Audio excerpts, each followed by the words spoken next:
Mucha gente me pregunta cómo los actores de cine duran tanto y siempre logran tener un juguete enorme. Y curiosamente es muy simple.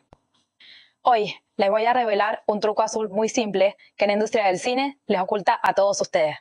Ya grabé escenas con varios actores que incluso tenían las pequeñas herramientas en los primeros días y después de uno segundo de mano.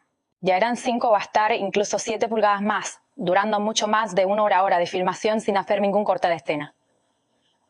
Todo gracias a un truco que quieren ocultarte por todos los medios. La industria te obliga a firmar un contrato para aplicar esta mezcla de 15 segundos al día con sal, el truco de la sal azul. Y en ese contrato está prohibido revelar cómo preparar este sencillo truco. Bien, se acabó mi contrato y te voy a enseñar cómo hacerlo. Ya grabé horas y horas sentado con herramientas grandes y gruesas y sé muy bien decir que si no lo tienes y no puedes hacer que tu pareja chorre la misma agua, la perderás. Por esta razón, al no tener otro contrato firmado, decidí revelarte cómo aplican esta técnica por la mañana. Te dejé una presentación de mi amigo Joseph, quien te explicará todo el paso a paso y lo mejor es por 100% gratis y natural. No necesitas pastillas ni cirugías. Haz clic en Aprende Más para verlo ahora.